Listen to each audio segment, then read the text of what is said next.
Can everyone hear me? आवाज आ रही है? यस और नो लिख दो यहाँ पे। ताहा, फातिमा, दुआ। अच्छा, सो ठीक है।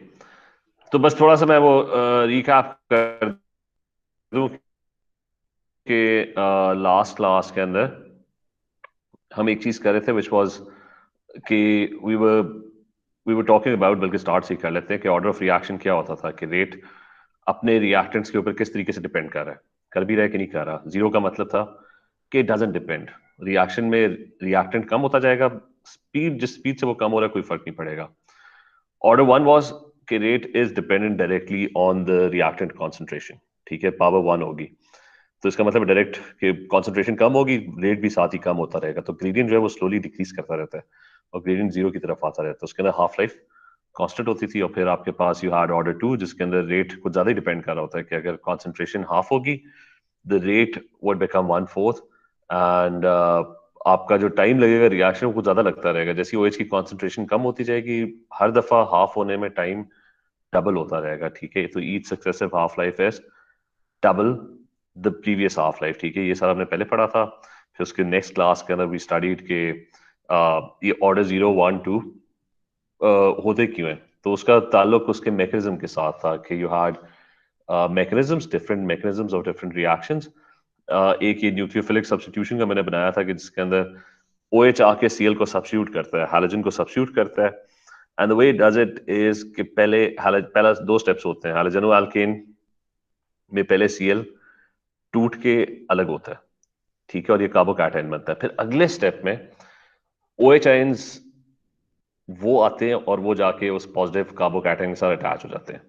इसमें पहला वाला जो स्टेप था वो स्लो था, दूसरा जो था वो फास्ट था। और हमने डिस्कस किया था कि जो रेट डिटरमिन करता है ना, that's always the slow step. Fast को जितना मर्जी फास्ट कर दो, ओवरऑल स्पीड पे कोई फर्क नहीं पड़ेगा। 101 सेकेंड है, इसको 1 सेकेंड लग रहा है, इसको 1 माइक्रो सेकेंड भी लगेगा, ओवरऑल स्पीड पे कोई फर्क नहीं पड़ेगा, वो फिर भी अप्रोक्सीमेटली 100 ही रहेगा। तो OH की कॉन्सेंट्रेशन आप जितनी मर्जी बढ़ा लो, ठीक है, the fast step would speed up, but the overall speed of the reaction would, there would almost be no or negligible change in the overall speed of the reaction. तो इसका मतलब है रेट OH के ऊपर depend नहीं करेगा, क्योंकि उसको उसको उसकी कॉन्सेंट्रेशन बढ़ाने से OH आप ज्यादा कर दो, ये रिएक्शन ज्यादा फास्ट हो जाएगा, लेकिन ओवरऑल स्पीड पे कोई फर्क नहीं पड़ेगा। तो rate would be zero order with respect to OH ion concentration. Rate जो होगा वो डिपेंड करेगा उन रिएक्टेंट्स के ऊपर which are involve in the slow step, क्योंकि अगर इसकी कॉन्सेंट्रेशन बढ़ाओगे तो ये 100 सेकंड से 50 सेकंड्स पे रिएक्शन की स्पीड आ जाएगी, टाइम कम लगेगा। और अगर टाइम कम लगेगा तो ऑब्वियसली ओवरऑल रिएक्शन की स्पीड 101 की बजाय 51 पे आ गई है, तो जमीन आसमान का फर्क पड़ रहा है। तो इसकी कॉन्सेंट्रेशन में रेट डायरेक्टली प्रोपोर्शनल है। So rate is directly proportional to reactant concentrations which are involved in the slow step. ठीक है, ये सारा हमने डिटेल के अंदर डिस्कस किया था। And this was order one और ऑर्डर जीरो। उसका फर्क था कि why is the reaction not dependent on some reactants and why is the reaction dependent on other reactants। फिर मैंने ऑर्डर टू एक्सप्लेन किया था, और ऑर्डर टू के अंदर था कि ऑर्डर टू किस तरह क्रिएट होता है, मैकेनिज्म में ऑर्डर टू किस तरह क्रिएट होता है। तो उसके अंदर वी डिस्कस्ड के let's say you have this reaction, NO is reacting with Br2, तो वो NOBr बना रहा है।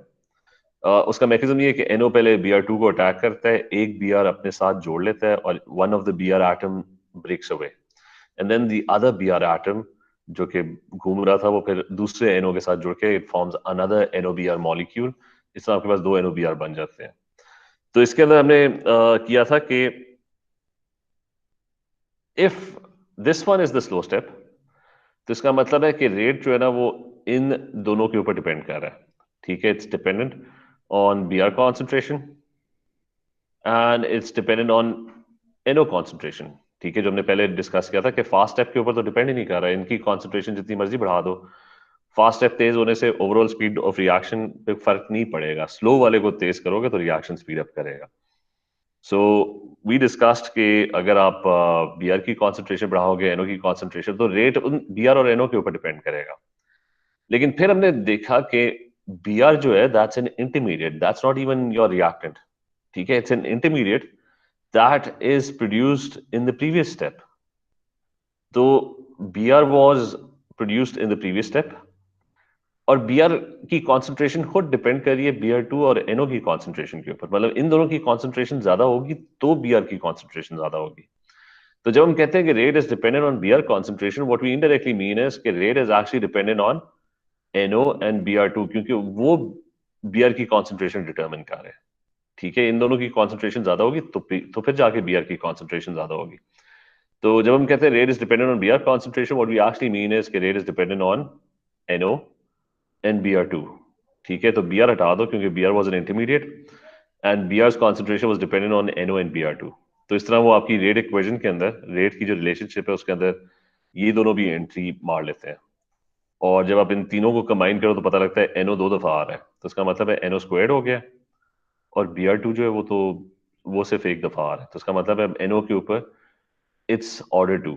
और मैंने एक्सप्लेन भी किया था कि रिएक्शन की स्पीड दो दफा क्यों इंक्रीज होती है एनओ की वजह से, कि जब आप एनओ की कॉन्सेंट्रेशन बढ़ाते हो तो एनओ की कॉन्सेंट्रेशन स्लो स्टेप में तो वैसे ही बढ़ जाती है, तो रिएक्शन आपका स्लो स्टेप स्पीड अप कर जाता है। लेकिन स्क्वायर क्यों है, मतलब इतनी ज्यादा डिपेंडेंस क्यों है? वो इसलिए कि जब आप एनओ की कॉन्सेंट्रेशन बढ़ाते हो ना, तो एनओ की कॉन्सेंट्रेशन की वजह से बीआर की भी कॉन्सेंट्रेशन बढ़ जाती है। तो आपका दूसरा जो रिएक्टेंट था ना स्लो स्टेप में, उसकी भी कॉन्सेंट्रेशन डबल हो जाएगी। तो सो व्हाट हैपेंस इज कि रेट ऑफ रिएक्शन जो होगा वो दो दफा डबल हो जाएगा, कि आपने एनओ की कॉन्सेंट्रेशन डबल की थी तो रेट स्पीड अप कर गया था स्लो स्टेप का, लेकिन because of NO concentration BR भी बढ़ गया जो आपका इंटरमीडिएट है, और बीआर अगर बढ़ गया तो फिर रिएक्शन दोबारा स्पीड अप कर गया। तो इसलिए वो स्क्वायर की रिलेशनशिप है कि ट्वाइस एज मच, कि आप एनओ की कॉन्सेंट्रेशन डबल करोगे तो रेट फोर टाइम्स हो जाएगा, कि पहले एक दफा इसकी वजह से डबल होगा और फिर वो बीआर भी बढ़ेगा तो उसकी वजह से भी डबल होगा। ठीक है, so this is all we discussed in the previous. एक हमने एग्जांपल भी किया था which was this one, ये भी मैं गो थ्रू कर दूं कि इसके अंदर था कि आई सेड कि this is the reaction, overall reaction, this is the mechanism and this is the slow step of the reaction mechanism. अब इसमें ये कि यू हैव और मैंने कहा स्टेप थ्री स्लोएस्ट है, तो इसका मतलब है रेट जो है वो इन तीनों के ऊपर, इनको मैं सर्कल भी कर लेता हूँ, तो rate is dependent on I minus one, it's dependent on H plus one and it's dependent on H Y. ठीक है, it's dependent on all three. तो वो तीनों लिखती हैं, फिर पता लगा कि एच ओ आई जो है वो तो रिएक्टेंट है ही नहीं। ठीक है, it's it's no way present. तो H O I actually intermediate है, और एच ओ आई डिपेंड कर रहा है किसके ऊपर, एच प्लस वन और आईओ माइनस वन के ऊपर, मतलब इन दोनों की कॉन्सेंट्रेशन के ऊपर। वो अगर ज्यादा होगी तो फिर एच ओ आई की कॉन्सेंट्रेशन ज्यादा होगी, तो मैंने एच ओ आई को काट दिया। इफ आई राइट के rate is dependent on H O I concentration, so what I indirectly mean is कि rate is actually dependent on H plus one and IO minus one concentration. इनको blue के अंदर लिख देते हैं कि ठीक है, दीज टू, बट देन तो एच प्लस वन और आईओ माइनस वन पे डिपेंड कर रहा है। ठीक है, एच ओ आई को मैंने काट दिया। फिर पता लगा आईओ माइनस वन भी इंटरमीडिएट है। आईओ माइनस वन खुद पिछले स्टेप में बना था, और आईओ माइनस वन की कॉन्सेंट्रेशन वो डिपेंड करी इन दोनों पे, इन दोनों की कॉन्सेंट्रेशन ज्यादा होगी तो फिर आईओ माइनस वन की कॉन्सेंट्रेशन ज्यादा होगी। तो जब मैं लिखता हूँ rate is dependent on IO minus one concentration, तो आईओ माइनस वन को भी कट करो, क्योंकि आईओ माइनस वन खुद इन दोनों पे डिपेंड कर रहा है। तो आईओ माइनस वन को कट करके हमने एच टू ओ टू और आई माइनस वन लिख दिया। और फिर जब हमने इन सारों को कंबाइन किया तो पता लगा एच प्लस वन दो दफा आ गया, वो स्क्वायर हो गया। आई माइनस वन जो है वो भी दो दफा आ गया, वो भी स्क्वायर हो गया। और एच टू ओ टू सिर्फ एक दफा आ रहा है, तो इन दोनों के रिस्पेक्ट से ऑर्डर टू है और इसके रिस्पेक्ट से ऑर्डर वन है। और वो देख भी लेते हैं कि आई माइनस वन की वजह से दो दफा क्यों, क्योंकि अगर आई माइनस वन की कॉन्सेंट्रेशन आप बढ़ाओगे तो आपका जो स्लो स्टेप है उसमें आई माइनस वन की कॉन्सेंट्रेशन बढ़ जाएगी या आई माइनस वन, तो आपका रेट ऑब्वियसली तेज हो जाएगा।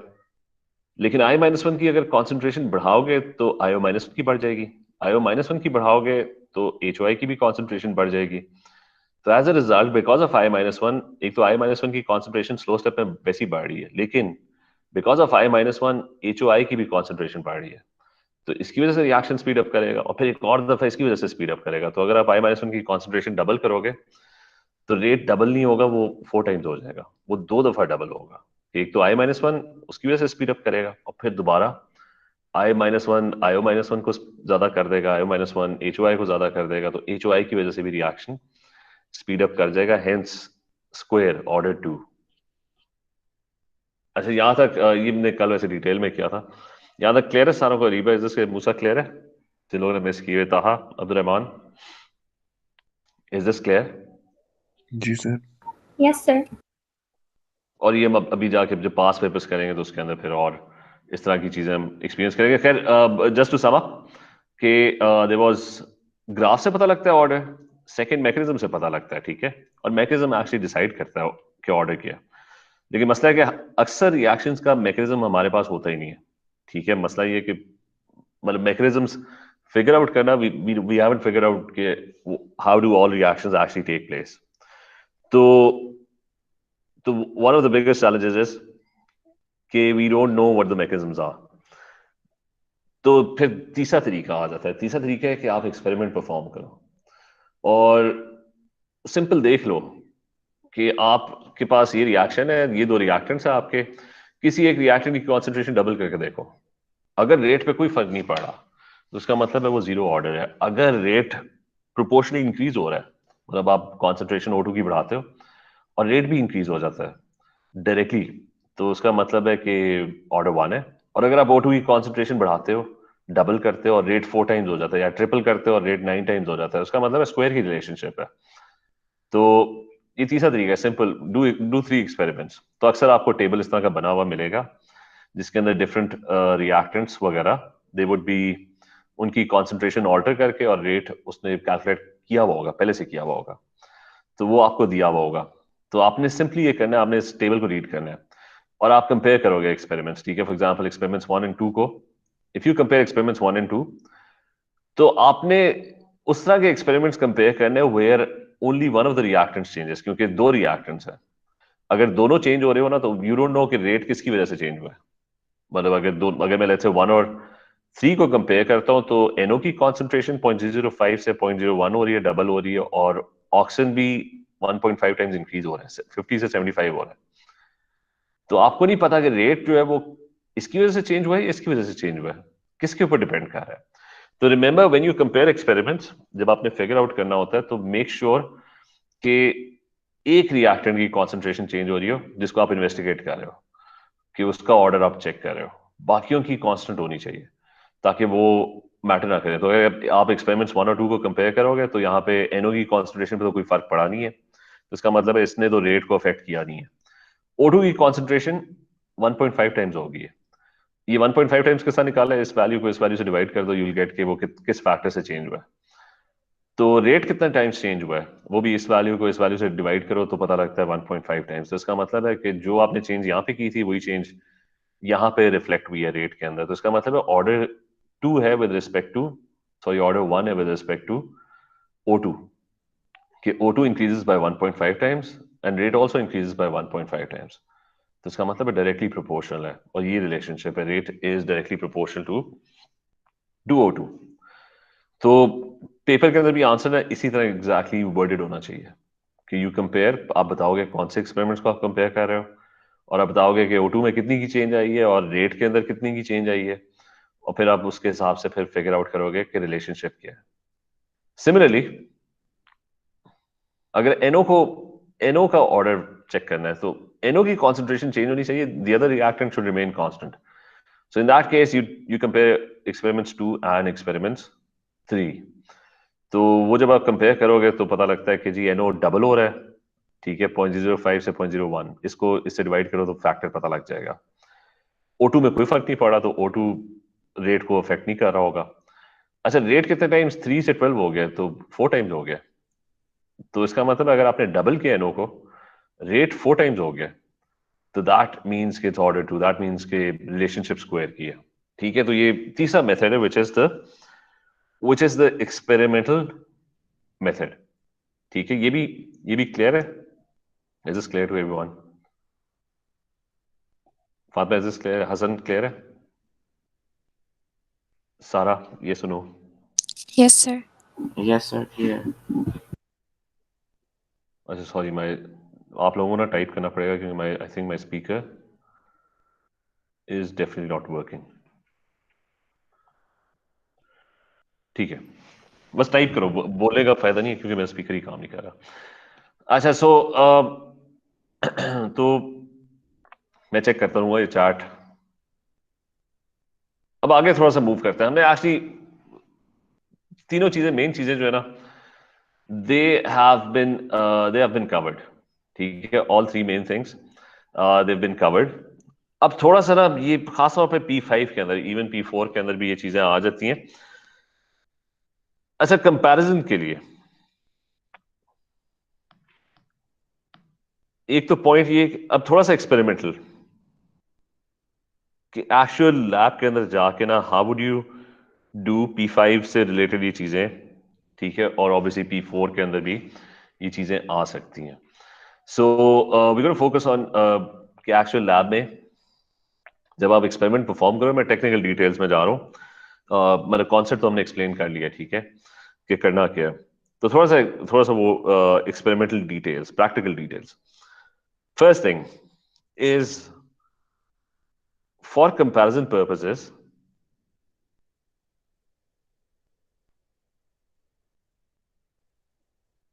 ठीक है, जब आप दो तीन एक्सपेरिमेंट्स को कंपेयर कर रहे हो, you always always measure the initial rate.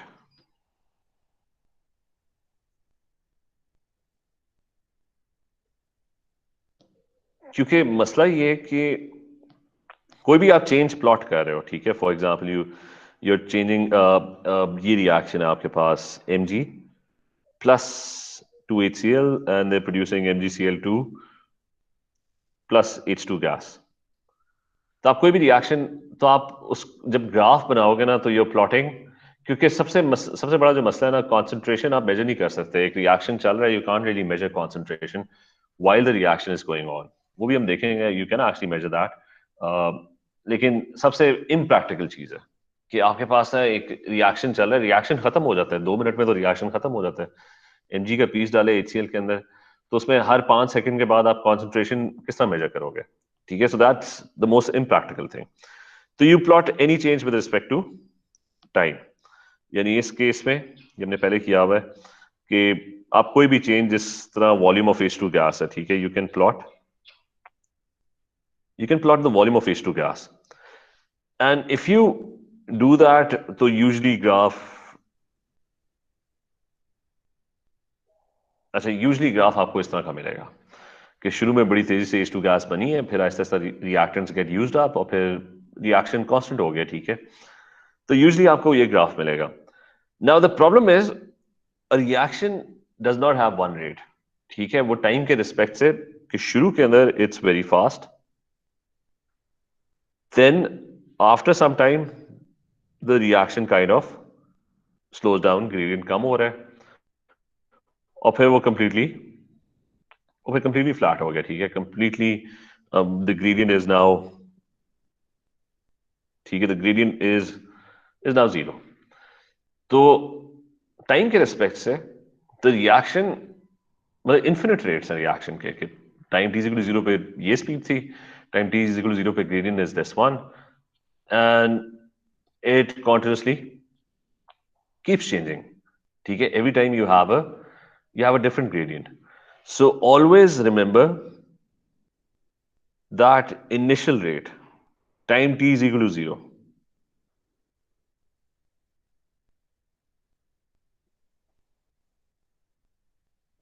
so time t=0, always remember that is the one that's actually plotted।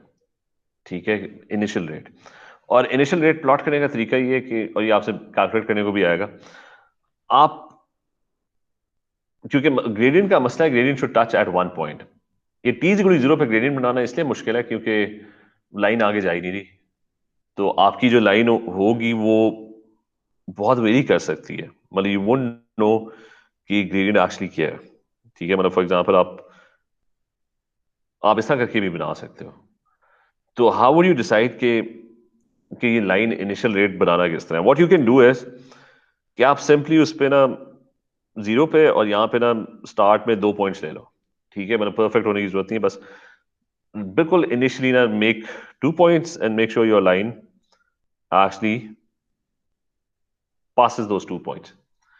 ठीक है, that's going to be your gradient, क्योंकि बिल्कुल स्टार्ट में ग्रेडियंट बनाना दैट्स काइंड ऑफ इम्पॉसिबल कि line सिर्फ एक point पे टच करे, क्योंकि उससे आगे कर्व जा ही नहीं रही। तो आप क्या करो कि आप बस 2 पॉइंट्स बिल्कुल करीब करीब करो उस लाइन के ऊपर और स्केच कर दो, that's going to be your initial rate. ठीक है, that's one thing, that always initial rates are measured. अब क्वेश्चन ये कि I want to investigate the order of the reaction with respect to HCl। ठीक है, that's the question. Now, how would I do that? How would I figure out? I have two reactants, Mg and HCl. Now I have two reactants, so I'm going to do several experiments. ठीक है, और उसमें आप check करोगे कि HCl की concentration को अगर आप वेरी करोगे तो आपका जो इनिशियल रेट है, कि जो स्पीड है वॉल्यूम ऑफ H2 गैस बनने की, वो किस तरीके से चेंज हो रही है। ठीक है, मतलब volume of H2 gas plot करोगे एवरी लेट्स से 5 सेकेंड्स, और आप मेजर करना शुरू कर दोगे। तो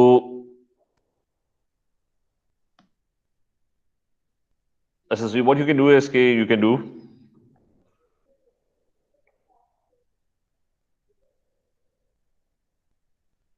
बल्कि इस केस में the minimum experiments that are required are, you can just do two.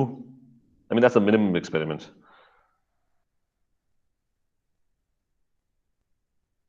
इस पर्टिकुलर केस में ये मैं पहला तरीका बता रहा हूं। ठीक है, there's several other ways of doing this same thing. So just do two experiments. एक के अंदर आप HCl की कॉन्सेंट्रेशन मैं हाइपोथेटिकल वैल्यूज ले लेता हूं। एक के अंदर आप HCl की कॉन्सेंट्रेशन लेट्स से 0.1 मोल पर डीएम क्यूब रखो, और दूसरे के अंदर दिस इज एक्सपेरिमेंट 1, और एक और एक्सपेरिमेंट करो जिसके अंदर HCl की जो कॉन्सेंट्रेशन है वो 0.2 मोल पर डीएम क्यूब आप कर दो।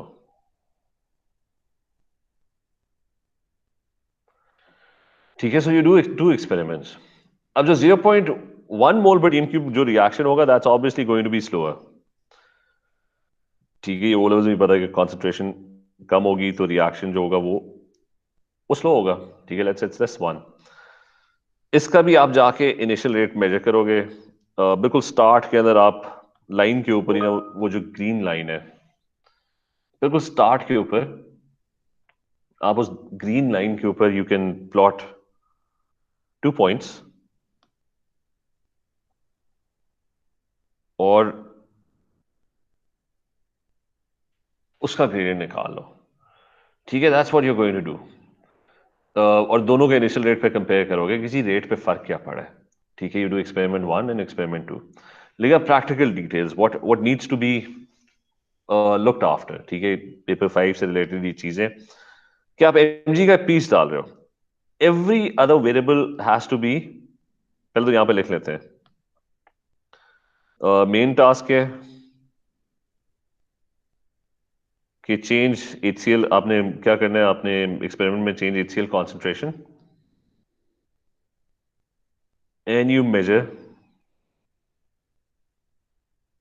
The initial rate. ठीक है, और मतलब ऑर्डर 0 के अंदर रेट डज नॉट चेंज, कि HCl की कॉन्सेंट्रेशन आप चेंज करोगे रेट पर कोई फर्क नहीं पड़ेगा। ऑर्डर 1 का मतलब HCl की कॉन्सेंट्रेशन जिस तरह चेंज करोगे, मतलब डबल कर रहे हैं तो रेट डबल हो जाना चाहिए। और ऑर्डर 2 का मतलब है कि अगर डबल करोगे 4 टाइम्स हो जाएगा। ठीक है, that's what you going to do. अच्छा, बाकी कीप एवरी अदर वेरिएबल, जो भी वेरिएबल है it has to be kept constant. तो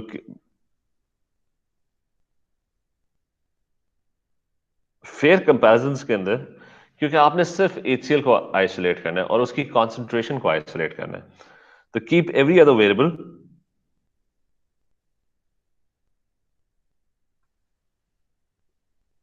constant.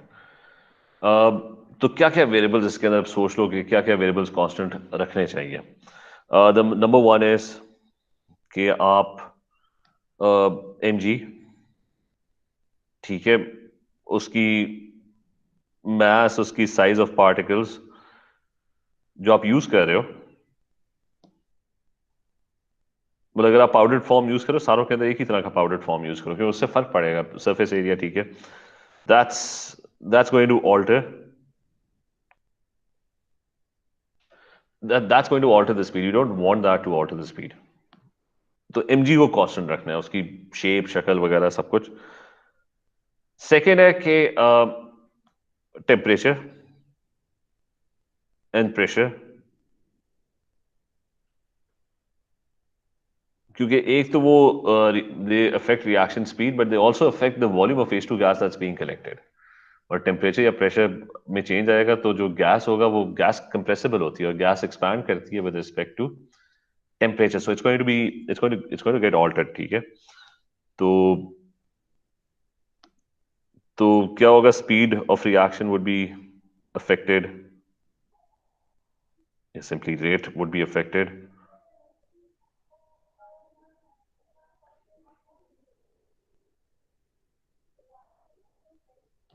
Volume of H2 is affected. अच्छा, पेपर 5 जो वो सारा छोटी छोटी डिटेल्स के ऊपर ही होता है. कुछ बहुत माइनर चीजें ना वो पूछ रहे होते हैं.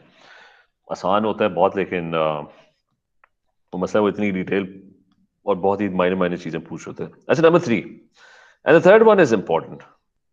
The third one is important that कि अगर आप ये रिएक्शन कर रहे हो, ठीक है, तो आपने एक you have taken a flask and you have added a piece of Mg. Let's say मैं हर दफा रिएक्शन के अंदर ये HCl है. अच्छा, मैंने क्या करना है, मैंने HCl की कॉन्सेंट्रेशन चेंज करनी है. Remember when you changing concentration, उसका वॉल्यूम चेंज नहीं होना चाहिए. ठीक है, so this is very important कि हमने HCl की कॉन्सेंट्रेशन चेंज करनी है. उस सोल्यूशन का total volume that should also be kept constant. तो solution volume needs to B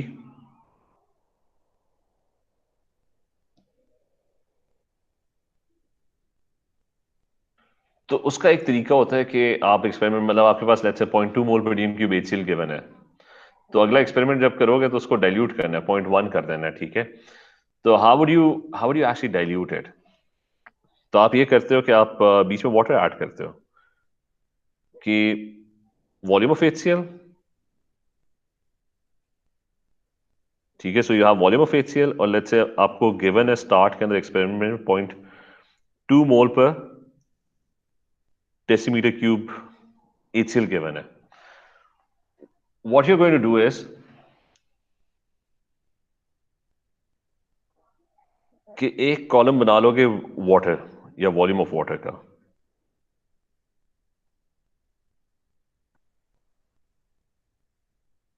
अच्छा, उसका कॉलम बना लोगे. अब आपने एक्सपेरिमेंट 1 किया, ठीक है, so that's fine. you've done experiment, एक सेकेंड. अच्छा, so you have done.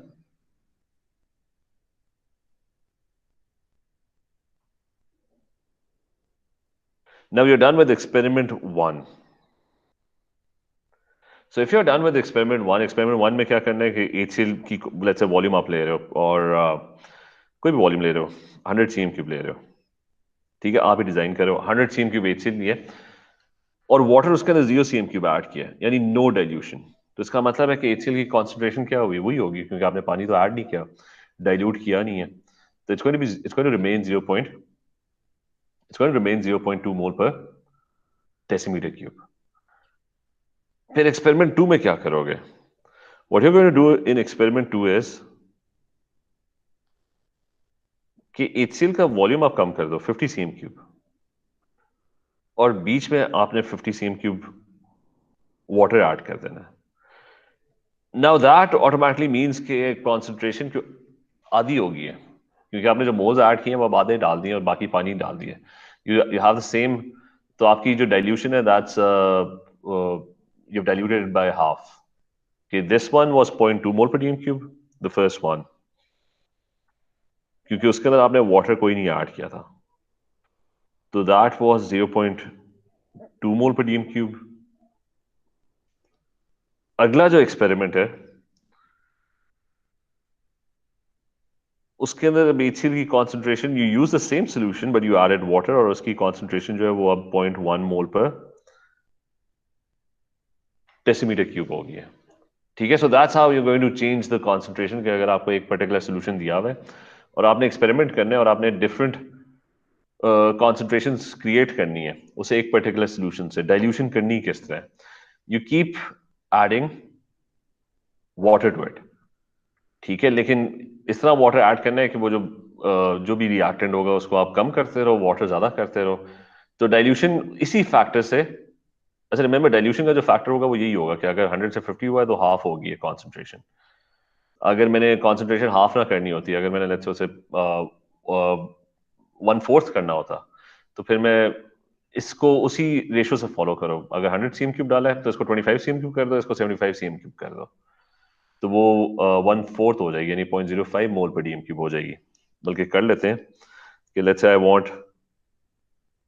Want to do a third experiment, जिसके अंदर आई वांट के जो आपका HCl है दैट्स उसकी कॉन्सेंट्रेशन 1/4 हो जाए। तो आप प्रैक्टिकल डिटेल क्या होगी कि 0.2 मोल पर डीएम क्यूब जो HCl आपके पास पड़ा हुआ है, आपको तो एक ही सैंपल दिया हुआ है, किसी ने बना के तो दिया हुआ नहीं है डिफरेंट कॉन्सेंट्रेशंस। तो what you are going to do is, अब उसको 1/4 करना है। तो पहले एक्सपेरिमेंट में अगर 100 सीएम क्यूब यूज किया था, पानी कोई नहीं डाला था, तो थर्ड एक्सपेरिमेंट में 1/4 करना है तो आप वॉल्यूम 1/4 यूज करो, not 50 CM cube, sorry 25 CM cube.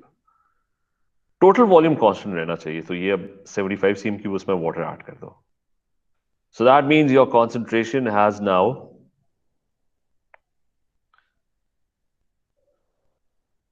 decreased to 1/4, which is 0.05 mole per decimeter cube. Now this thing is very important, क्योंकि आप वहां बैठ के ना पेपर के अंदर बैठ के मतलब कैलकुलेशन करके मोल्स निकाल के कॉन्सेंट्रेशन फिगर आउट करने का टाइम आपके पास नहीं होगा, ठीक है। सो रिमेंबर कि जब आप डाइल्यूशन कर रहे होगे तो this is the way to dilute a solution, और खासतौर पर P5 के अंदर यू वोंट हैव टाइम कि आप बैठ के ना इसकी कॉन्सेंट्रेशन निकालो कि जी अब ये 100 सीएम की सोल्यूशन है, इतना इसमें मोल्स HCl के डाले थे, तो फिर वो फॉर्मूलाज लगाओ सारे। सिंपल तरीका ये कि जिस तरीके से आप इसका वॉल्यूम कम किए जा रहे हो, उसी तरीके से concentration is also constantly decreasing by the same factor, ठीक है। तो मैं यहाँ पे शो भी कर देता हूँ कि कॉन्सेंट्रेशन आपकी 50% हो गई है, मतलब यहां पे भी 50% हो गया,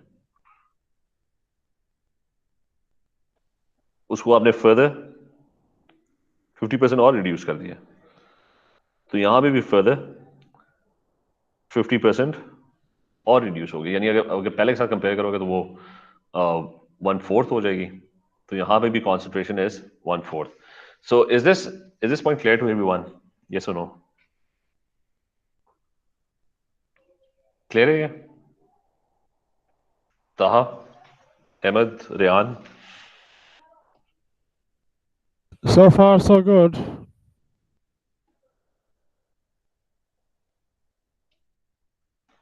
So that's one way of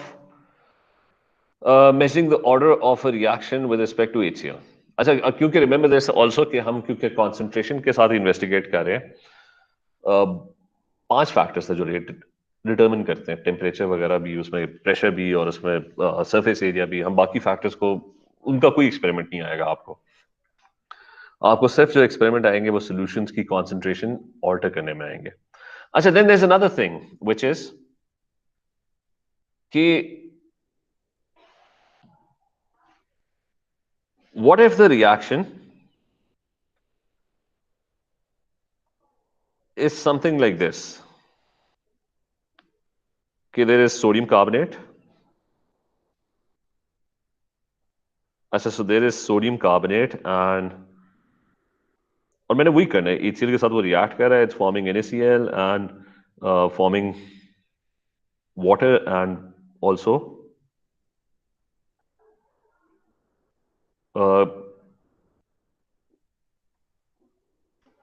carbon dioxide. तो अच्छा, अब यहां पे थोड़ा सा इश्यू होगा, विच इज कि this is also a solution and this is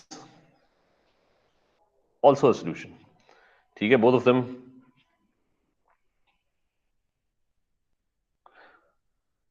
अच्छा, so both of them are solutions. और हम इन्वेस्टिगेट करेंगे जी HCl की कॉन्सेंट्रेशन, सेम एक्सपेरिमेंट के वो अब निकाल लो जी। प्लॉट क्या करना है, चेंज कार्बन डाइऑक्साइड का वॉल्यूम निकाल लो, फिर देख लो कि वो ग्राफ इसी तरह का बनेगा कि कॉन्सेंट्रेशन बढ़ाओगे तो रिएक्शन ज्यादा तेज हो जाएगा, कॉन्सेंट्रेशन कम करोगे तो इनिशियल रेट ही निकालना होगा। ठीक है, so you going to plot graphs of carbon dioxide, वो सबसे आसान काम है विद रिस्पेक्ट टू टाइम, और इनिशियल रेट निकाल लो। ठीक है, अच्छा एनीवेज, तो हम कार्बन डाइऑक्साइड को करेंगे, प्लॉट करेंगे एग्जैक्टली जितना पहले किया था। HCl की कॉन्सेंट्रेशन ऑल्टर करो जिस तरह अभी हमने पहले की थी। ठीक है, उसको डाइल्यूट करते रहो, देखते रहो कि जी कॉन्सेंट्रेशन को हाफ करोगे तो रेट पे क्या फर्क पड़ेगा, इनिशियल ग्रेडियंट पे क्या फर्क पड़ेगा। And you will be able to find the order कि अगर वो रेट डबल हो रहा है, ग्रेडियंट डबल हो रहा है, तो that means it's order one. कि अगर आपने कॉन्सेंट्रेशन डबल की है और रेट भी डबल हो रहा है तो ऑर्डर वन है। इसको डबल किया है और कार्बन डाइऑक्साइड जिस स्पीड से प्रोड्यूस हो रही है उसका जो ग्रेडियंट है वो 4 टाइम्स हो गया तो ऑर्डर टू है। अगर कोई फर्क ही नहीं पड़ा तो ऑर्डर जीरो है। अच्छा, but now here is a problem. The problem is ये दूसरी चीज, ये भी तो रेट को अफेक्ट कर रही है। क्योंकि मैंने ये कहा था कि ऑल योर वेरिएबल्स, ठीक है मैं यहां पे पहले लिख दूं कि व्हाट आर गोल इज कि different experiments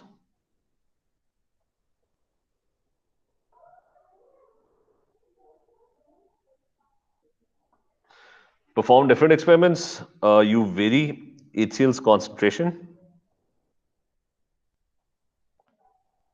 and measure the rate या वो gradient of the graph।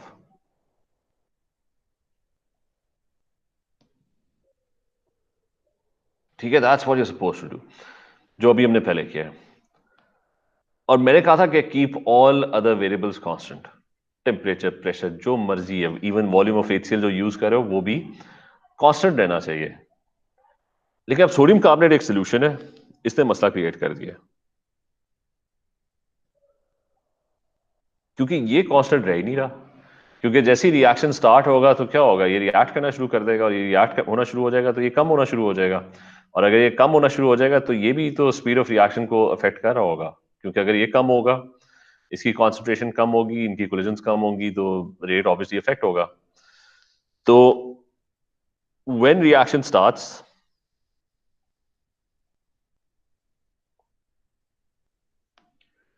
तो Na2CO3 कॉन्सेंट्रेशन स्टार्ट्स चेंजिंग। ठीक है, square brackets is concentration starts to, it starts to change, क्योंकि वो ऑब्वियसली रिएक्ट हो रहा है। और मैंने कहा था कि बाकी कोई वेरिएबल चेंज नहीं होना चाहिए। So the question is how to keep it constant. सिर्फ HCl चेंज होना चाहिए, ठीक है, ताकि वो जो रेट के ऊपर जो ग्राफ बन रहा हो उसका सिर्फ HCl कम या ज्यादा होने का जो इफेक्ट होगा वो आना चाहिए। ठीक है, कोई और वेरिएबल चेंज नहीं होना चाहिए। तो how to keep it constant,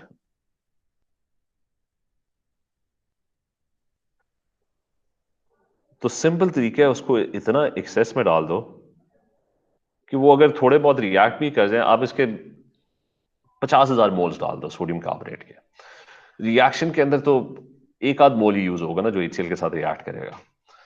तो 50,000 में से अगर एक मोल कम भी हो जाए तो ओवरऑल क्वांटिटी या कॉन्सेंट्रेशन में कोई खास फर्क नहीं पड़ने वाला। ठीक है, तो तो आप इसको एक्सेस में डालोगे। ठीक है, so the solution to that is keep all other reactants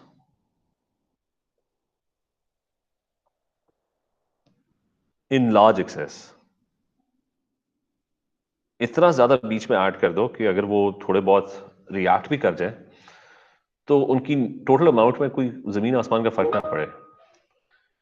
ठीक है, so that's how you going to do it. तो keep all other reactants in large excess so that the concentration almost becomes constant। तो रिएक्शन चल रहा होगा, उनकी amount में, टोटल अमाउंट में कोई खास फर्क ही नहीं पड़ रहा होगा। कॉन्सेंट्रेशन ऑलमोस्ट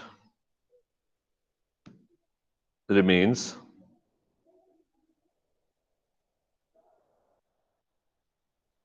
मतलब वन एग्जाम्पल है इसके, अगर आप HCl यूज कर रहे हो 0.1 मोल per dm क्यूब, तो सोडियम कार्बोनेट आप यूज कर लो नहीं सॉरी, अगर HCl आप यूज कर रहे हो let's say 0.01 mole per dm cube, तो सोडियम कार्बोनेट यूज कर लो 0.5 मोल per dm क्यूब, उसकी कॉन्सेंट्रेशन 15 टाइम ज्यादा कर लो, तो उसके इतने मोल्स होंगे कि वो रिएक्शन खत्म भी हो जाएगा ना, तब भी उसके अमाउंट ऑफ मोल्स में ना कोई इतना ज्यादा फर्क नहीं पड़ेगा, ठीक है, कि हार्डली 1% उसके मोल्स शायद रिएक्शन के अंदर रिएक्ट हो, क्योंकि आपने इतने ज्यादा मोल्स डाल दिए, ठीक है। Is this last point clear to everyone? Yes और no? Sara, is this clear? Taha, Fatima, Abdul Rahman?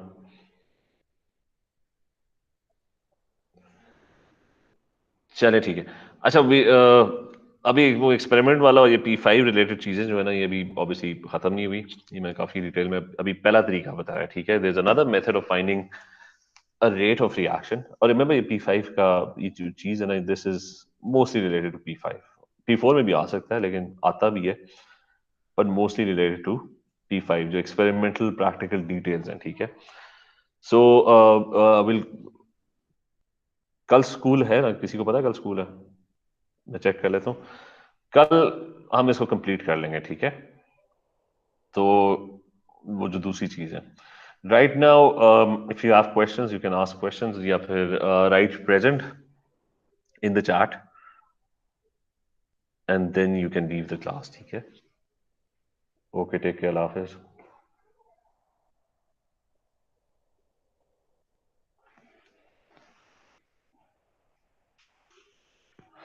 Qasim, what I'm going to do is I'm going to mark the assignments, make sure your assignments are complete,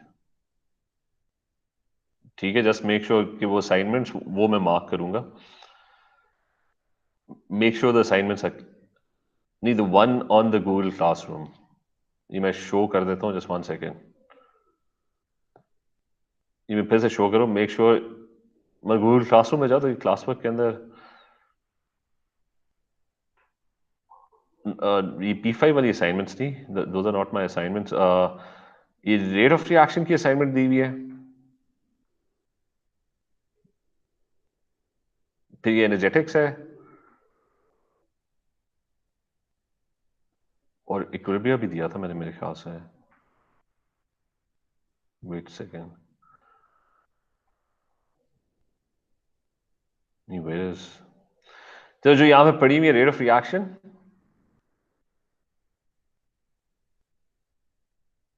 नहीं sorry, I am in the wrong classroom, just 1 second,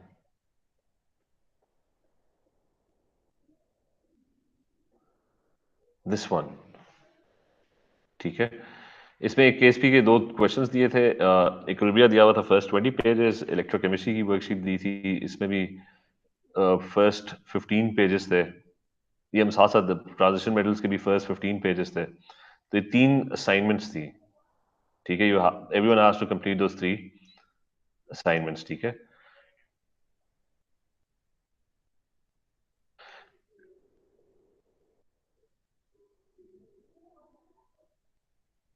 Qasim, अभी कोशिश करो कि at least 2-3 तो कर लो complete, क्योंकि मैं बहुत पहले हर दफा मैं अनाउंस करता था, तो Qasim just try and complete. किसी ने भी मेरे से मार्क्स मार्क्स पूछे नहीं है, so you have time, just try and complete it, ठीक है। अभी तो छुट्टियां शुरू हो रही हैं, 11 जनवरी तक यू यू हैव टाइम, ठीक है। अब यू 11 जन नहीं, I have no idea when the school is going to open, तो just try and complete this, ठीक है।